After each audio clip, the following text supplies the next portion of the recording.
Good morning. Happy Sunday. Welcome to Shoreline Church.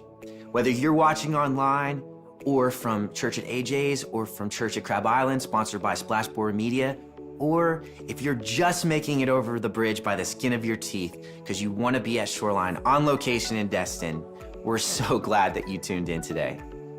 It's gonna be an awesome Sunday.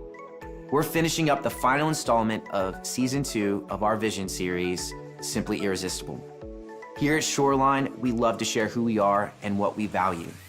Our mission at Shoreline is to revive hearts, restore hope, revitalize culture, and to bring Jesus and his church to the front and center of everyday life. It's gonna be an amazing service. So let's dive in right now, and we'll see you soon.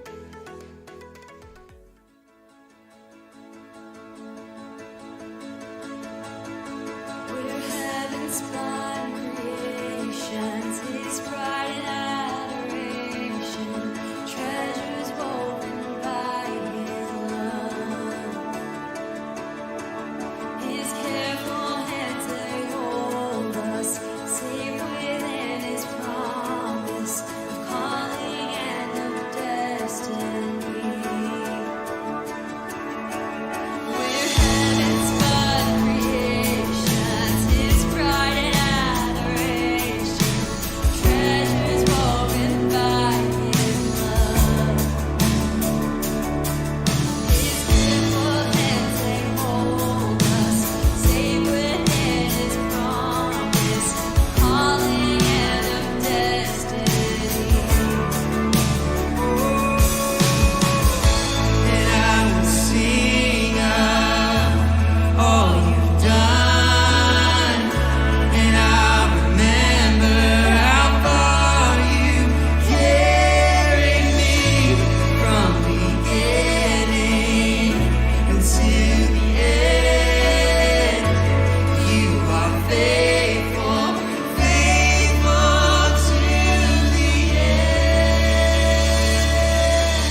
Good morning, Shoreline Church. Good morning, guys. Welcome to those that are watching from Crab Island, those of you guys down at AJ's, as well as everybody watching from online.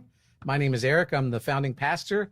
And of course, I have the tall Pastor Graham. Oh, Cowgill. man. There are a lot of adjectives you could have chosen that were more complimentary. But the pressure was on. Okay. Now I'll go with tall. I can never live that down. Yeah. Because isn't that the most common question you get? How tall are you? How tall are you? Yeah. Yeah. No, I never get that question. You really? No, they don't care about how tall I am. But anyway, you've had a good summer. You've been off for most of July, most of August. I took July off, and then speaking. Yeah, speaking wise. Yeah, I haven't been off, but it's been nice to have a break and be able to watch you guys kill it, man. You guys have been killing it. I've been seeing pictures of your kids. You had fun this summer. You took a vacation, and then always the first day of school pictures. I saw your kids' first day of school pictures. It is so nice. As much as I love like spending time around them, you know what's even better? Not spending time around them. Oh, first day of school already? Oh, yeah. Darn. It's only been 5 months. Yeah. Boarding school. You know, it's funny because I get to spend a lot of time with your kids and I remember when my kids were that little, and it takes me back to that. And it's hard to believe that how you feel about your children, that your dad actually felt that way about you, isn't it? Totally. Yeah. I remember the other day my kid came up and showed me this drawing that he had done. And I just remember thinking, I wonder if my dad was this unimpressed with me.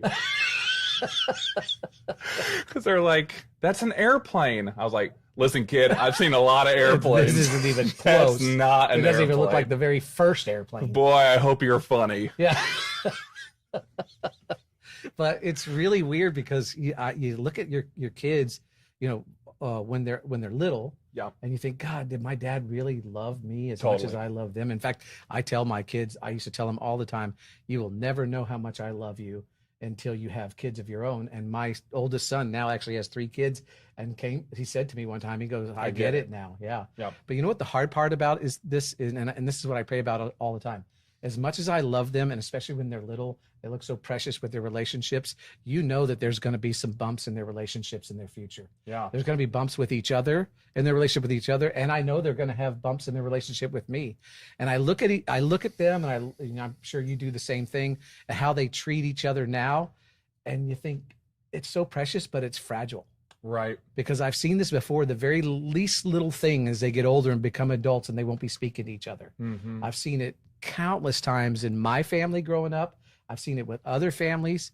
And I think one of the things that happens is that when something happens where we have a relationship bump with a father or a child or a brother or sister, we're tempted to put our family relationships, you know, those relationships with our mom, dad, brother, sister, in the same category that we have with those that are outside the family. Right. And what I mean by that is, you know, I had an ex-roommate in college, and he ripped me off, but I couldn't prove it, and we just don't talk anymore. Right. Or I had an ex-girlfriend, and we broke up, and it was a bad breakup, and, you know, we just don't stay in contact anymore.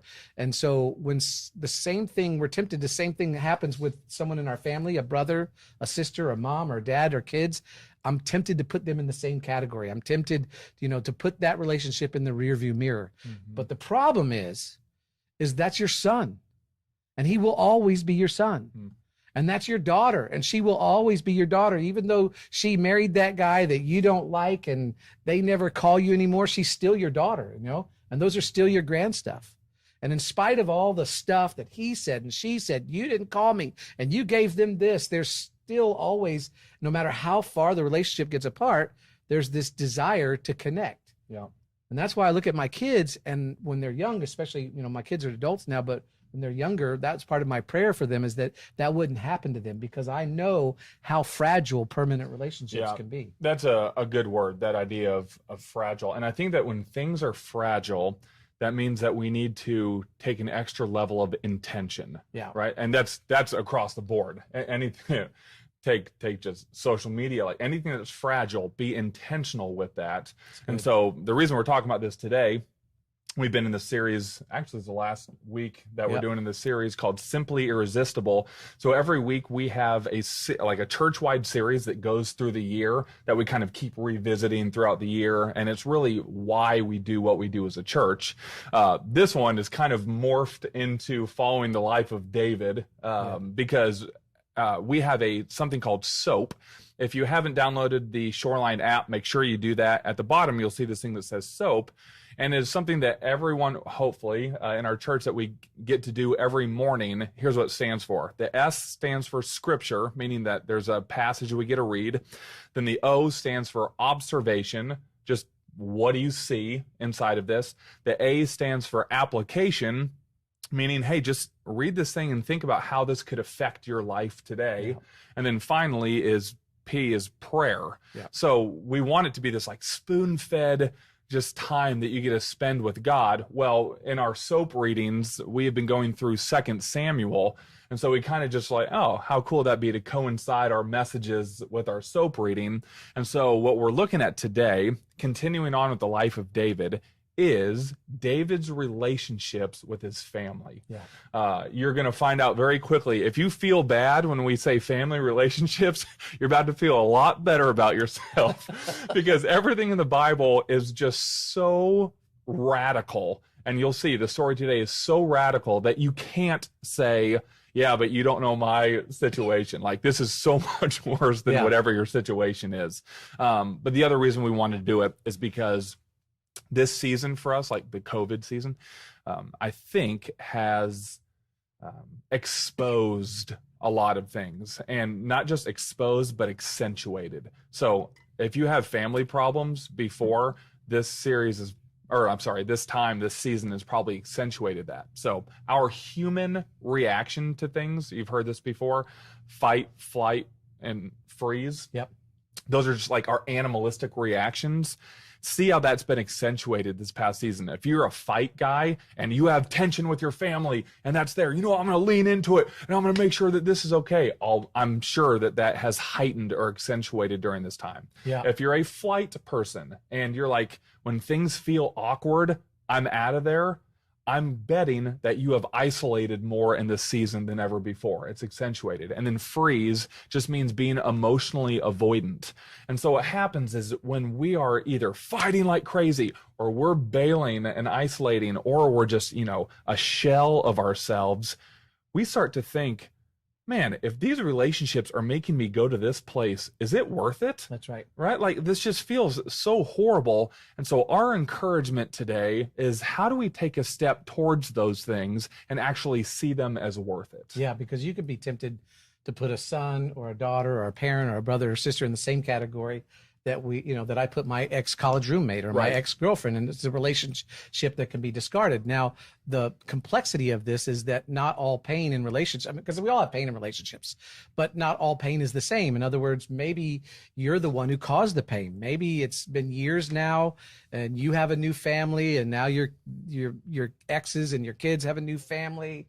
And so they really don't want to do anything with you, and you don't want to move towards them because I don't want to drum it up. I'm the one that caused all the pain. Right. Or maybe it was something where it wasn't your fault. You know, your mom wouldn't be a mom. She was out of control with prescription drugs, or maybe your dad wanted to live like he was still single, even though he had a family, or maybe you're the dad or you're the mom in that situation. Right. Yep. And you think, why would they want to move in my direction? I'm the one who left. They don't want to see me. Yeah. Or, you know, maybe it was your brother or sister. They ripped you off, or they took those things. I've seen this before, that your mom promised you before she died, and at the funeral, your brother or sister took them, and now you don't speak to each other, you know? Or maybe you're the son and you and your dad just never saw eye to eye. In fact, it seemed like every time you came together, he was bringing you down, and almost come to blows, and he said some nasty things and you said some nasty things, and now you just haven't seen each other. Yeah.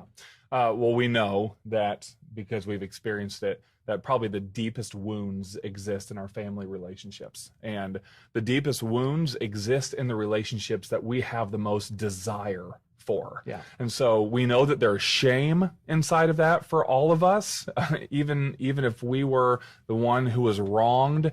And we have always said here, man, we don't want to call anybody out. We want to call you up. And so this is our encouragement today to say, maybe there can be a few shifts in our mindset that will make it more feasible for us to run towards those and not away. That's right. So the challenge is going to be today is, what would it take for you to once again move in the direction of those who hurt you? Right. Or what would it take to get them to move in your direction, because really everybody, every mom, every dad, every brother or sister wants to reconnect with those that they're in their family. I mean, it's the desires in us. So what we want to do is we want to tell you a story that's found in the Old Testament. And again, as Graham said, it's in 2 Samuel, because we've been going through 1 and 2 Samuel, which is about the life of David. Now, we can't read this whole story to you because it's very drawn out. So we're just going to give you the highlights. So we're in the life of David. This is years after Goliath. If you don't know the Bible, you know who David, he killed Goliath. Well, he became king.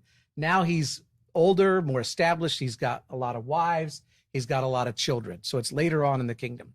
His oldest son was named Amnon, and Amnon was in line to be the next king because he was the oldest son.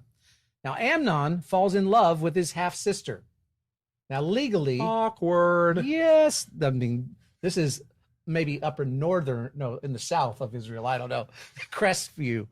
Anyway, legally they couldn't have a relationship, but it was also morally wrong. Yeah. But Amnon is so in love with Tamar, is his sister's name. He's just so in love. He's almost sick. And so he pretends to actually be sick, and he sends word to his father, King David, I'm sick, so can you have Tamar make a meal for me and bring it to my home? And David's like, sure, go ahead. So Tamar brings a meal over to him, and as she's serving it to him in his chamber, Amnon grabs her, intending to rape her forcibly. And she's like, please don't do this. This is so wrong. Please don't do this, because let's just stop. Maybe our dad will let us be together, because she knows that if he rapes her, because remember, women didn't have the rights they have now. They were more like property.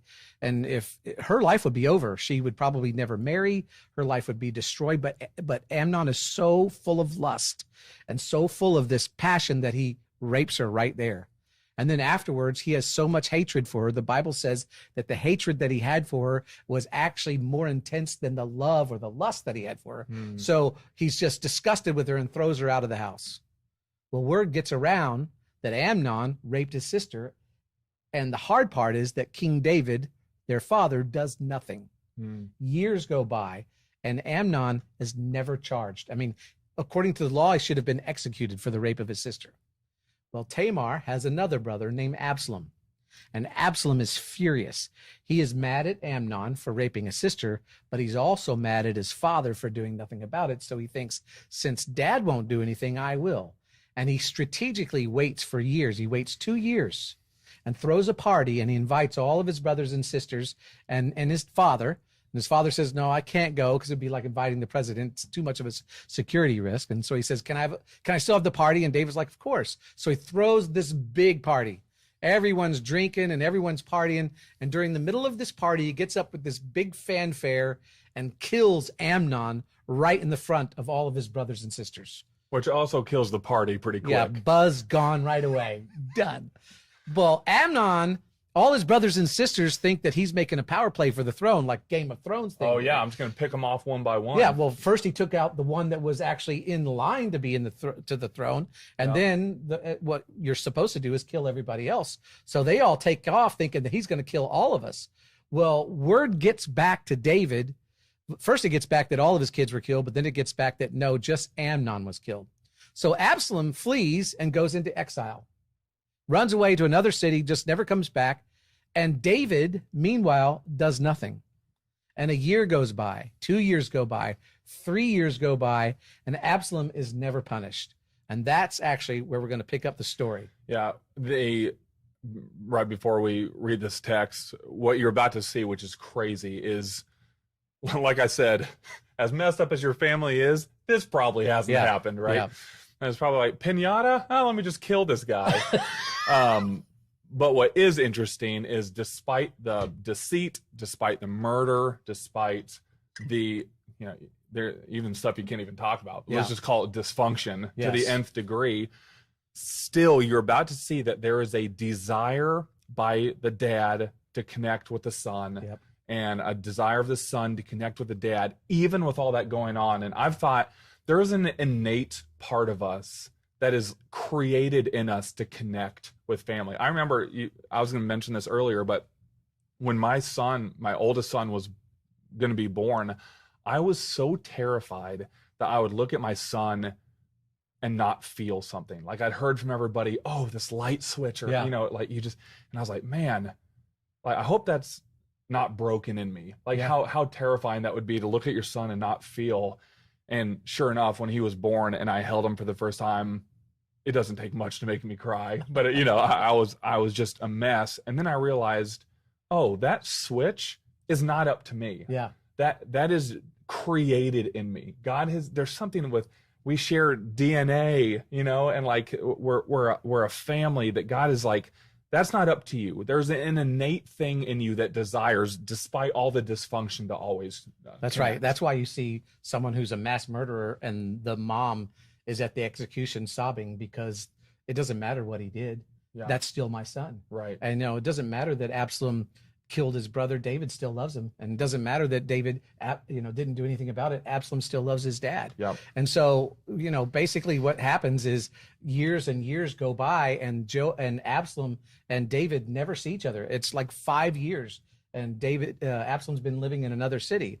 So Joab, we've talked about him. He's the captain of David's army. He's kind of stuck in the middle because he's getting messages from Absalom. I really want to see my father. But he also realizes on the other side that King David longs to see his son Absalom, but because of his pride, he won't allow himself to contact Absalom. Because of David's pride, yeah. Yeah, because of David's pride, he just won't do it because, well, he should forgive, he should apologize, that kind of thing.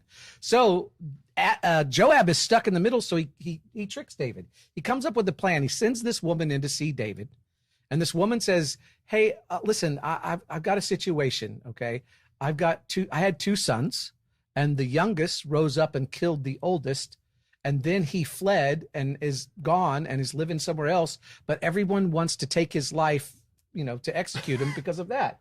And she goes, "And then I'll be without any sons." And David's like, "Hey, wait a minute." I'll tell you what, that sounds exactly like my predicament. Yeah, he goes, and he does a very specific story. That's right. Yeah. He goes, it's for asking for just a friend. Hypothetically. Yeah, asking for a friend. Well, he figures it out and said, "Did Joab put you up to this?" And she says yes, and he calls Joab in, and David finally admits to Joab that he longs to see his son, and that's where we're going to pick it up. Yep. Chapter 13 of 2 Samuel. It says, "And King David longed to go to Absalom, for he was consoled concerning Amnon's death."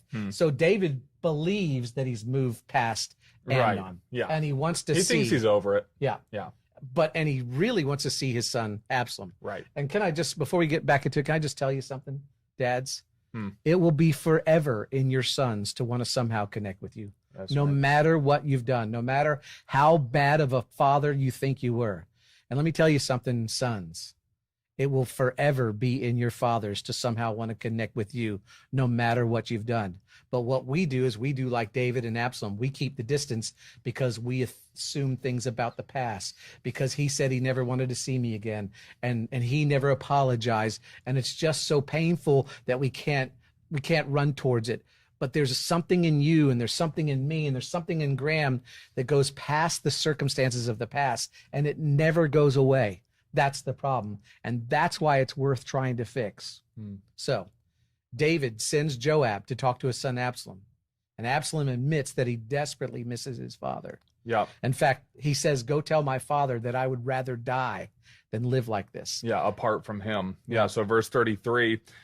So Joab goes to the king, who's David, and told him this, that Absalom wants to see him. So the king summoned Absalom, and he came in. Absalom came in, bowed down with his face to the ground before David, and the king kissed Absalom.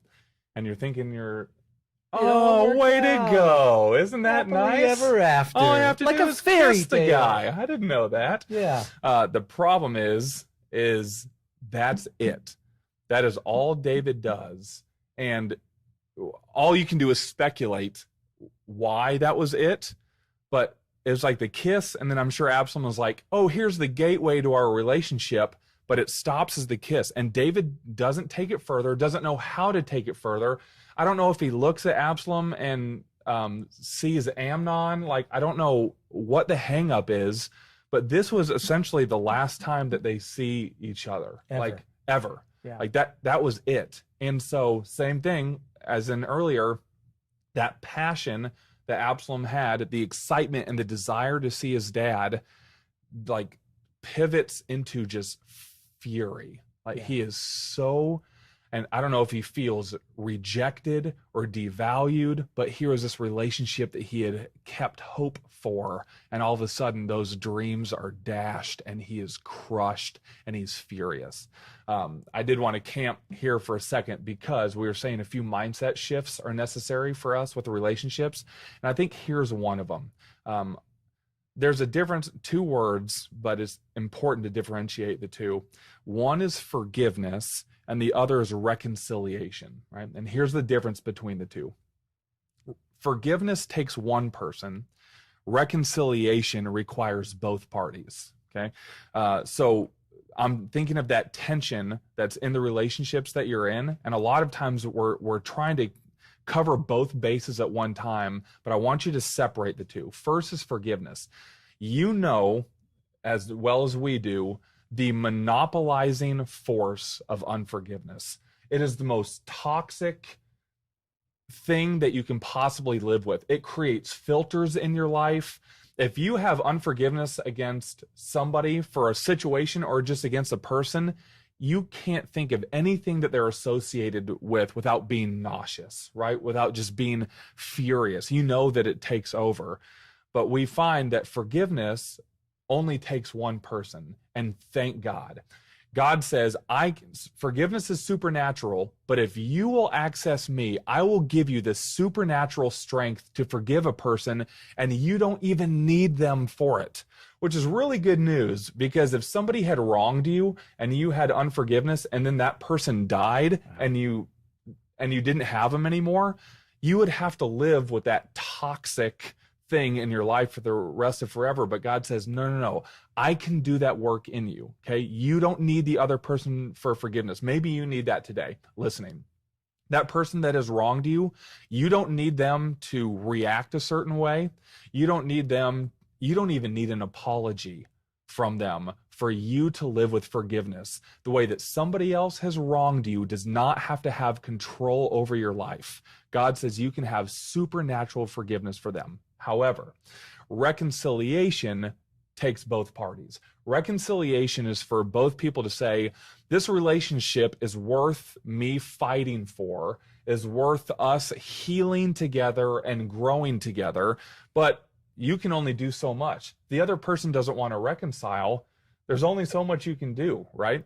And a perfect example of this is really God's relationship with us.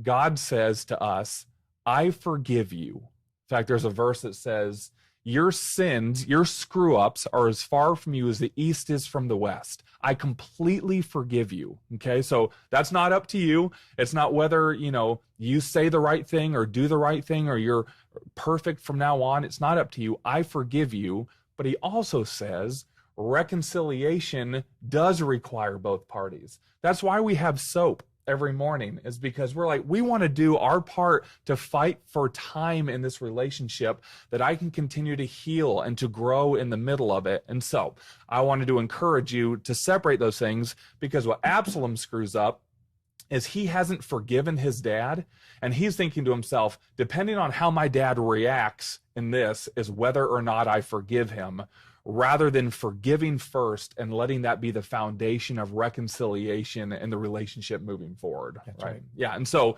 Absalom is so mad that his dad just kisses and dismisses. I just came up with that. That's good. That's pretty sweet, huh? Don't tweet that, but that's still pretty sweet. I think you can tweet it. Okay. He's so mad at him that he goes out and he gets his friends together and begins to start a civil war. That's right. To overthrow David. Overthrow him. The same son who said, I just want to see the face of my father. But because of whatever, from the hurt of the past, the father was unwilling, Absalom was unwilling. Now he's causing a civil war. Yep. And in this civil war, David's army defeat Absalom's army, and Absalom is killed.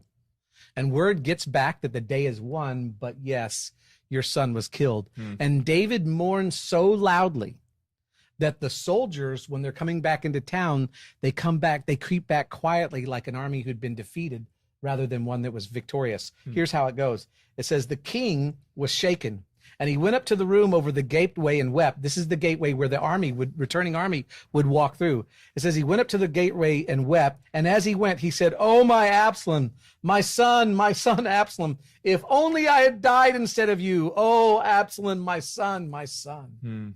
Yeah, it's just like ultimate clarity in that moment. It's like this feud between us is no longer cute. This is when the most raw emotion comes out. And it's like, no, you see your perspective then.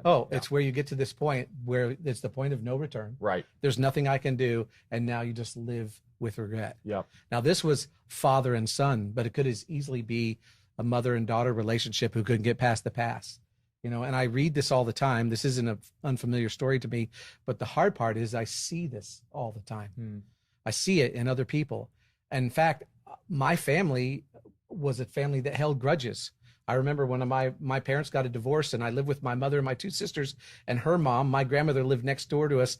And when I was about 7 or 8, there was a year where they didn't speak, my mom and my grandmother. And my grandmother would go send me over and say, "You tell your mom this." And my mom would go, "You go back and tell your grandmother this." Dang, dude, that's traumatic. Oh, it was. And so being in ministry, I've seen stuff like that. I've seen where a father-son relationship, a mother-daughter relationship, brother-sister, they hit a bump and they go their separate ways, and they just put that relationship in the rearview mirror. Yep. And we're just here to encourage you. You can't do that. Right. You can't allow those things to destroy the relationship forever. Because here's the thing, there's something inside you that longs to reconnect.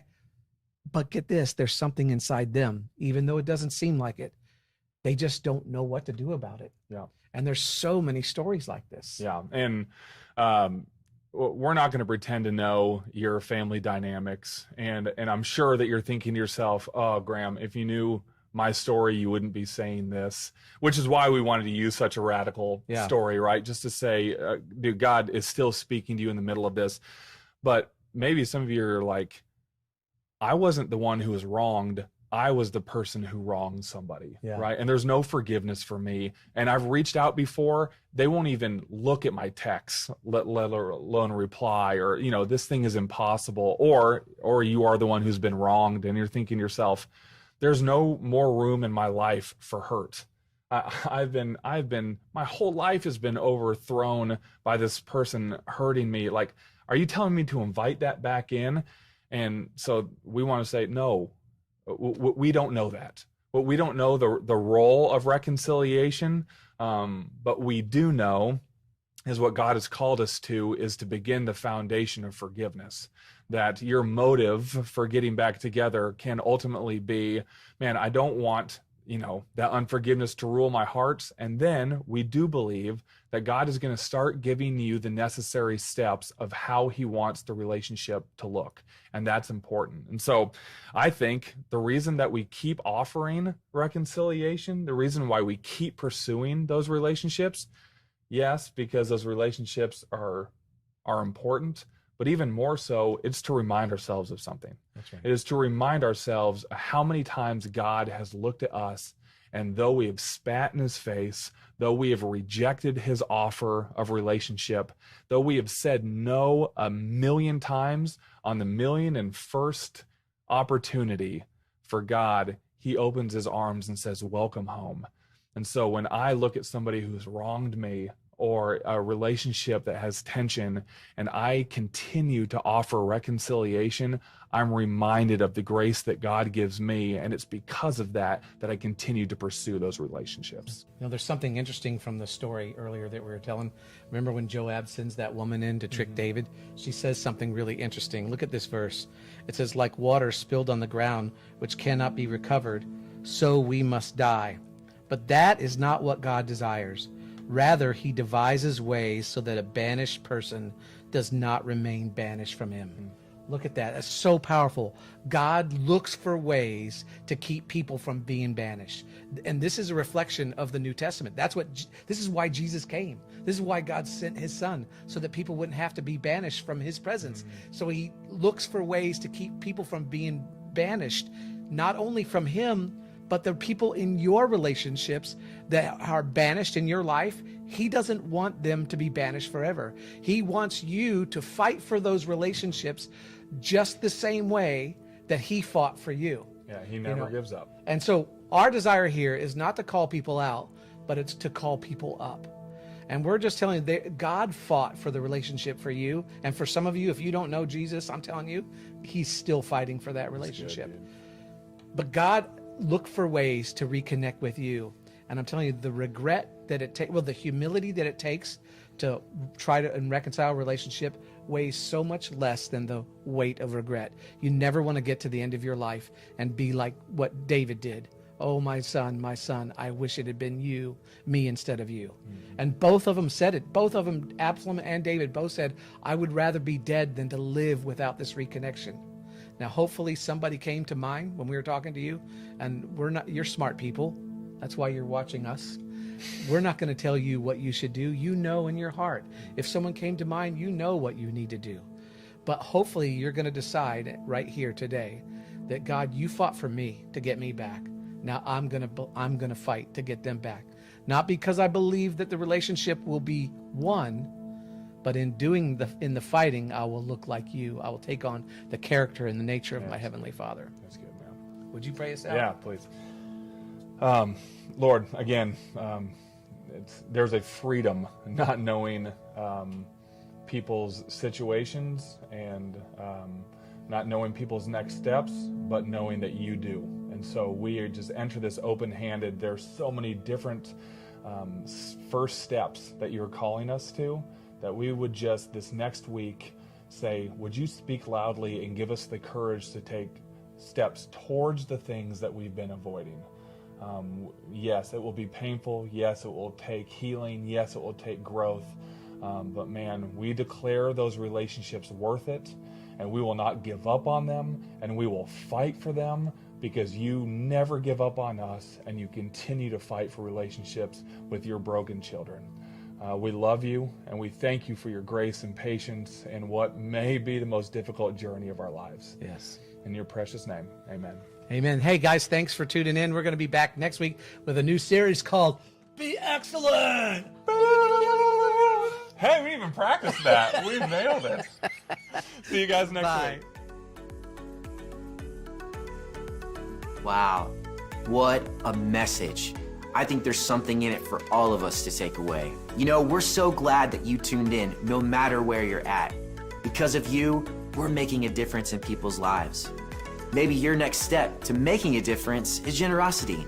So here's some simple ways on the screen to give, including texting the word give to this number.